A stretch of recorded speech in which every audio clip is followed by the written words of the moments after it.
Güzellik göreceli midir? Bence görecelidir. Fakat ortada topluluk tarafından, ezici bir azınlık tarafından hoş bulunan bir seçilmişlik varsa o zaman o şey gerçekten de güzel değil midir? Günümüzde Metacritic'te en yüksek skoru almış oyuna bakarsak Zelda Ocarina of Time adında birçoğumuzun sadece serisini bildiği Zelda'nın bir oyununu görürüz. Shigeru Miyamoto'yu da dünyanın en iyi oyunu nedir diye aratıp sonrasındaysa onu kimin yaptığını merak ettiğimiz için biliyoruz. Fakat Miyamoto sadece dünyanın en iyi oyununun yapımcısı değil. Dünyanın en iyi oyunları listesindeki ilk 10 oyunun 5'inin yapımcısı. Ayrıca günümüzde standart haline gelmiş oynanış mekaniklerinin birçoğunun bulucusu.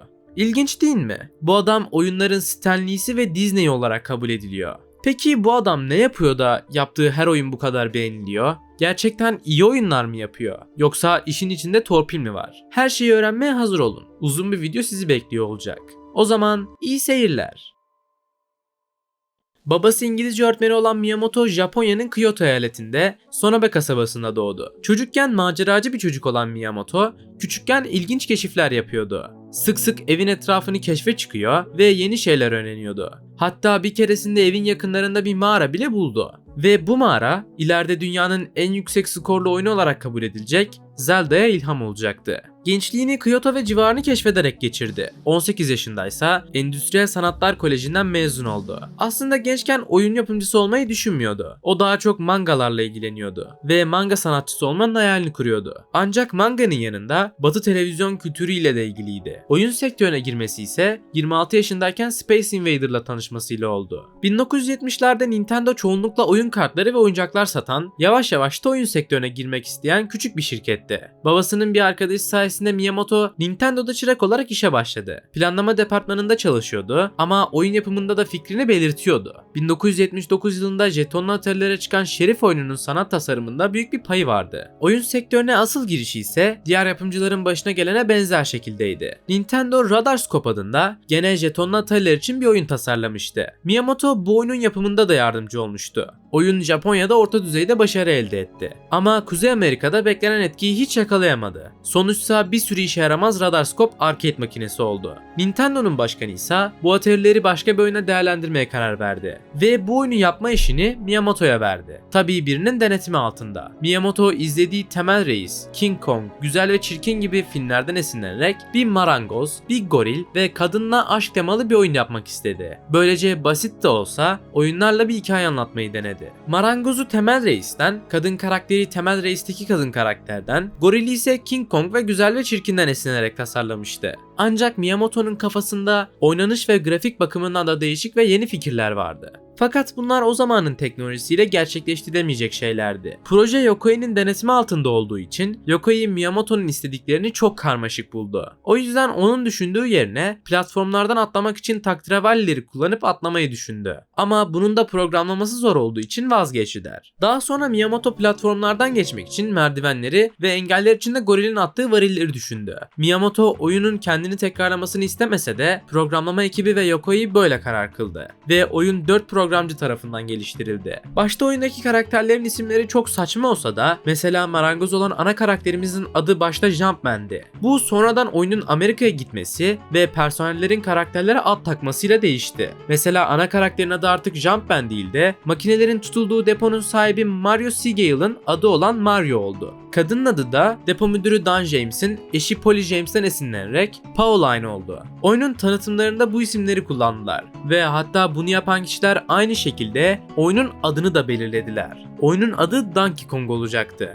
Donkey Kong başarılı bir oyun oldu ve Nintendo için bir marka haline geldi. Sonrasında Miyamoto Donkey Kong Jr. ve Donkey Kong 3 oyunlarını da yaptı. Ve 1982 Arcade oyun ödüllerinde Donkey Kong en iyi tek oyunculu video oyunu ödülünü aldı.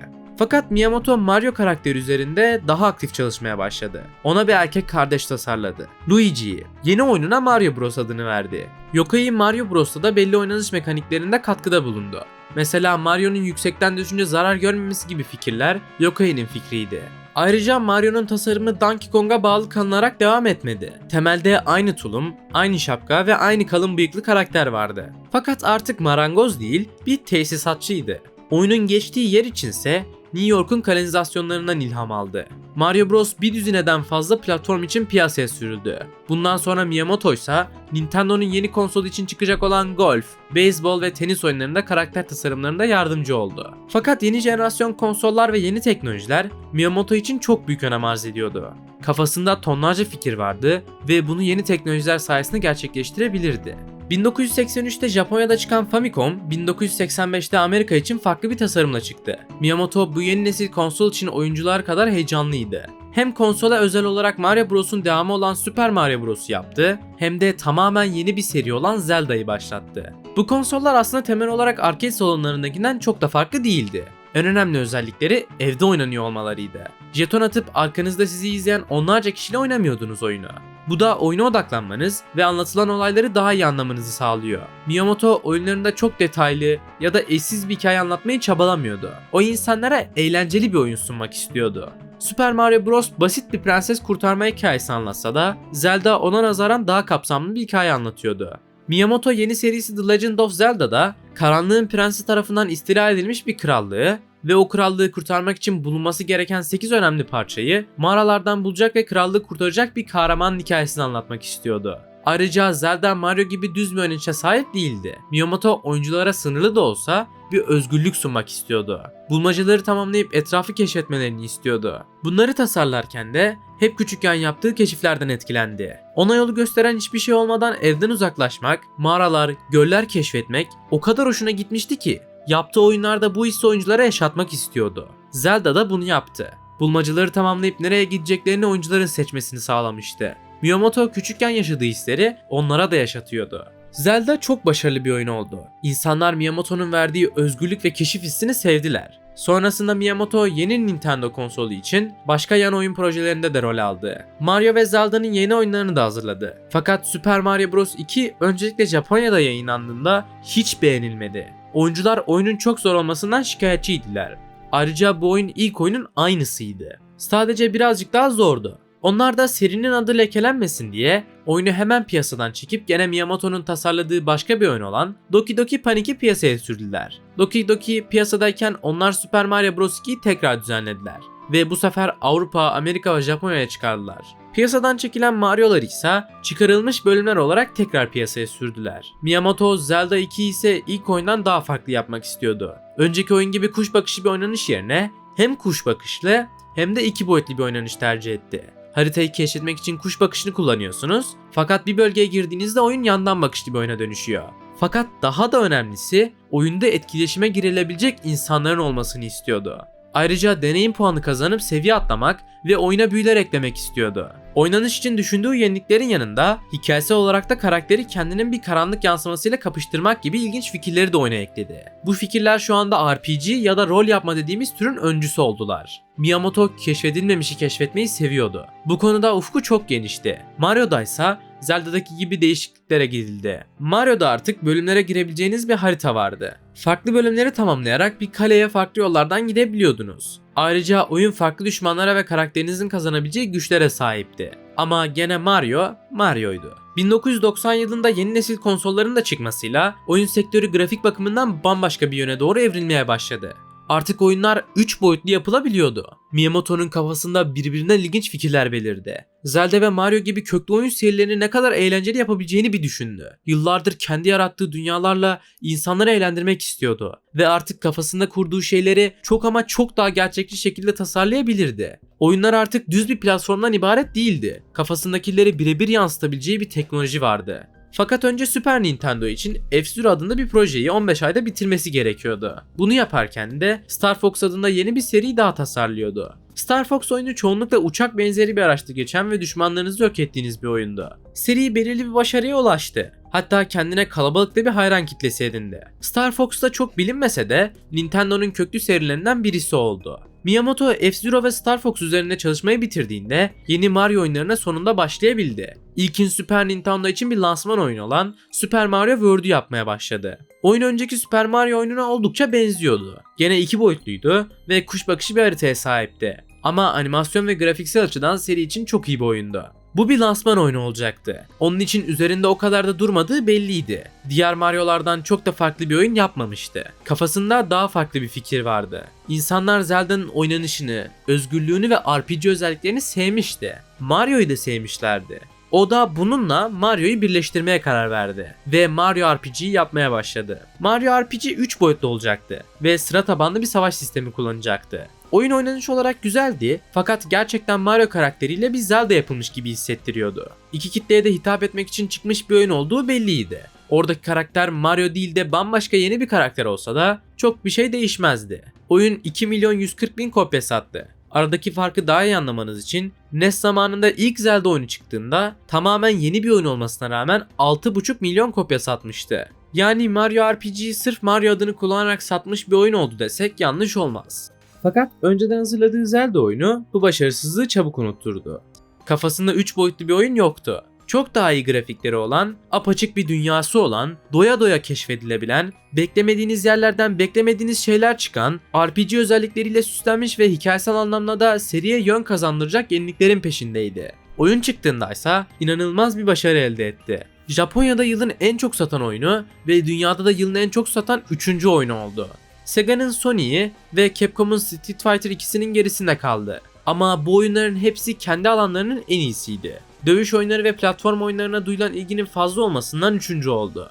Ayrıca Miyamoto Pokemon'un yaratıcısı Satoshi Tajiri'ye o dönem akıl hocalığı da yapmıştı. Hatta Pokemon'un video oyunlarının yapımı ve pazarlanması sürecinde de ona yardımcı oldu. Sonrasında Pokemon globalde dünyanın en popüler serilerinden, markalarından oldu. 1996'da Nintendo yeni konsolu Nintendo 64'ü piyasaya sürecekti. Miyamoto eski oyun serilerini N64 için tekrar düzenledi. Fakat bir de lansman oyunu olan Super Mario 64'ü tasarladı. Super Mario 64 tam anlamıyla 3 boyutlu ve 3. şahıs bakış açılı bir oyundu. Bu kamera açısını bulabilmek için aylar harcadılar. Oyunun yapısı izometrik bakış açılı oyunlara benziyordu ama kamera karakterimizin arkasındaydı. Oynanış olaraksa Mario esasına bağlı kaldılar. Platformları geçiyor, bulmacaları çözüyor ve düşmanlarınızı yeniyordunuz. Oyun sonuç olarak 12 milyon sattı. Fakat Nintendo yavaş yavaş düşüşe geçmeye başlamıştı. Sony'nin PlayStation'ı piyasayı sallamıştı. PlayStation 1 tüm dünyada 102 milyon ünite konsol satarak pazar payında başı çekiyordu.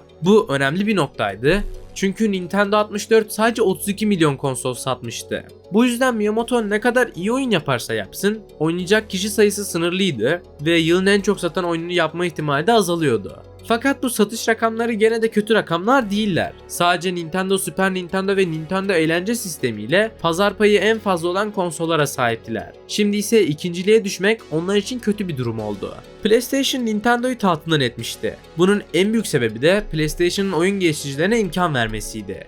PlayStation kendi oyunlarını yapmak için çabalamıyordu. Onun içinde çok geniş bir oyun kütüphanesi vardı. Nintendo gibi Mario, Zelda ve Star Fox gibi serilerle kısıtlı olmaması kullanıcıların hoşuna gidiyor ve daha fazla satın alınmasına sebep oluyordu. Miyamoto Mario 64'ten sonra bir de Star Fox 64'ü yaptı. Oyun daha iyi grafikli bir Star Fox oyunuydu. Fakat Miyamoto için iyi bir deneyimdi. Bu sayede Nintendo 64 hakkında daha fazla bilgi edindi ve bu bilgileri sıradaki oyunu The Legend of Zelda Ocarina of Time'da kullandı. The Legend of Zelda Ocarina of Time inanılmaz hazırlanmış ve üstüne emek akıtılmış bir oyundu. Oyunun her sahnesi farklı yönetmenlerle yönetiliyordu. Aynı zamanda sonraki oyun The Legend of Zelda Majora'nın maskesi de geliştirilmeye çalışılıyordu. Nintendo kendi oyunlarını yaptığı için sık sık oyun çıkartmak zorundaydı. Bu yüzden Miyamoto da ikisi üzerinde de çalışmak zorunda kalıyordu. Ocarina of Time Mario 64'ün oyun motorunu temel alarak yapıldı. Ama çok daha gelişmişiydi. Mario 64'ün grafikleriyle 3D Zelda oynamak insanlarda inanılmaz bir heyecan yarattı. Herkes o efsanevi Zelda evreninin o grafiklerle, sanat tasarımıyla nasıl olacağını merak ediyordu. Ve çıktığındaysa eleştirmenler tarafından bir başyapıt olarak kabul edildi. 99 skor alarak dünyanın en iyi oyunu oldu. Hala Metacritic'in sitesinden Best Games of All Time kategorisinde görebilirsiniz. Birbirinden eğlenceli görevleri, inanılmaz çevre tasarımı, oynanış mekanikleri gerçekten o dönem için üst düzey duruyordu. Oyunda o kadar çeşitli bölümler vardı ki bir bölümde Lord Jabu Jabu adındaki bir su canlısının içine giriyorsunuz falan. Gerçekten o dönem için dolu dolu bir oyun Zelda. PlayStation için çıksaydı ne olurdu kim bilir. Miyamoto jenerasyonun geri kalanındaysa Mario Kart 64 ve Mario Party oyunlarını yaptı. Yeni jenerasyonda gelen Sony'nin PlayStation 2'si gerçekten Nintendo'nun tahtını, hatta herkesin tahtını sarstı. PlayStation 2 o kadar çok sattı ki günümüzde bile 162 milyonluk satışıyla dünyanın en çok satan konsolu oldu. Nintendo'nun GameCube ise sadece 22 milyon adet satmıştı. Miyamoto GameCube için eski Mario serilerine yeni oyunlar yaptı. Ayrıca ilk oyunu olan Donkey Kong'u birlikte yaptığı Yokoi'nin ölmesiyle Metroid serisinin de yapımcılığını üstlendi. Metroid de inanılmaz bir başarı elde etti. Dünyanın en yüksek puanı alan 10. oyunu oldu. Ayrıca GameCube için Pikmin adında yeni bir seri üzerinde de çalıştı. Bu seri bahçede geçen, bulmacalar içeren bir strateji oyunuydu. Ve aslına bakarsanız keyifli de bir deneyim sunuyordu. Ancak sadece 1 milyon kopya sattı. Serinin devam oyunları da gene ona benzer satış rakamları elde etti. Nintendo'nun köklü serilerinden olamadı. O dönemde aynı zamanda Miyamoto'nun da başına geldiği gibi Kojima'ya da çöpe atılacak bir proje verilmiş ve o da Metal Gear Solid'i yapmıştı. Onun GameCube'e çıkacak olan yeniden yapımı için Miyamoto, Hideo Kojima'ya yardım etmişti. Hideo Kojima günümüzde film gibi oyunlar yapan ve Metal Gear Solid serisi, Silent Hill serisi ve Death Stranding'e tanınıyor. Günümüzde yaratıcı oyunlar çıkaran sayılı yapımcılardan. Metal Gear Solid macerasından sonra Miyamoto, Nintendo'nun yeni çıkacak konsolu Nintendo DS için yine Mario ve Zelda oyunları geliştirdi. Nintendo 2006 yılında PlayStation 3'e rakip olarak Wii'yi çıkardığında bu sefer o PlayStation'ı tahtından etmiş oldu. Wii 102 milyon ünite konsol satışıyla yeni jenerasyon konsollarını en çok satanı oldu. Wii'nin arkadaşlarla, akrabalarla, aile içinde bile oynanabiliyor olması, eğlenceli oyunları bulunması, hareket algılayıcı bir kontrolcüye sahip olması onu jenerasyonun hem en yenilikçi hem de en çok satan konsolu yaptı. Miyamoto'nun ise bu konsolun satmasını sağlayan neredeyse her oyunda parmağı vardı. Wii'nin en öne çıkan oyunlarından Wii Sports'un geliştirilmesine büyük payı vardı. Bu oyun Minecraft, GTA 5 ve Tetris gibi rakiplerinin yanında dünyanın en çok satan 4. oyunu oldu. Miyamoto'nun gene yapım sürecine dahil olduğu Wii Fit, yoga yaptığınız, denge antrenmanları yaptığınız bir oyundu. Wii Fit'in en farklı özelliği bu oyunu oynamak için Wii Balance Board yani Wii denge tahtası üzerinde durmanız gerekmesiydi. Bu tahta evinizdeki tartı gibi ağırlığınızı ölçebiliyor ve dengenizi takip ederek size tavsiyeler verebiliyordu. Wii Fit'te 40 milyon satarak Wii Sports'un yarısı kadar sattı. Miyamoto'nun kendi yarattığı köklü serisi Zelda'yı da Wii için tasarladı tabi. Fakat bir Ocarina of Time kadar olamadı. Ancak diğer serisi Mario için kafasında daha ilginç fikirler vardı. Yeni Mario oyunu Mario Galaxy uzayda geçecekti ve harita olarak gezegenleri kullanacaktı. Wii'nin hareket algılayıcı kontrolcüsü için tasarlanmış hareketli bir oyundu Mario Galaxy. Temel Mario mekaniklerini devam ettiren bir oyundu. Wii'nin kontrolcü tasarımına bakarsanız aslında normal bir kontrolcü gibi de kullanılabildiğini fark edeceksiniz. İşte bu da Wii'nin öne çıkan bir başka özelliğiydi. Bunun sayesinde Super Mario Bros gibi oyunlarda oynayabilecektiniz. İşte Miyamoto da bunun için Super Mario Bros Wii'yi tasarladı. Bildiğiniz Super Mario ama daha iyi grafikler ve Wii için hazırlanmış bir versiyon. Evlerine Wii almış ve Mario'yu deneyim etmemiş kişiler sayesinde oyun 30 milyon kopya sattı. 2015'te Nintendo'nun başkanının ölmesiyle Miyamoto ve Genyo Takeda 2 aylık bir süre için temsilci olarak atandılar. Sonra yeni başkanın seçilmesiyle o zamandan bu zamana kadar yaratıcı üye adı altında yönetmenlere fikirler veriyor, projelerde aktif olmayacak şekilde rol alıyor. Ne The Legend of Zelda Breath of the Wild'da ne de Zelda Tears of the Kingdom'da aktif olarak rol oynamadı. Bunda 71 yaşında olmasının da etkisi büyük tabi. Video hoşunuza gittiyse videoyu beğenip kanala abone olarak desteğinizi gösterebilirsiniz. Sonraki videolarda görüşmek üzere. Kendinize iyi bakın, hoşça kalın.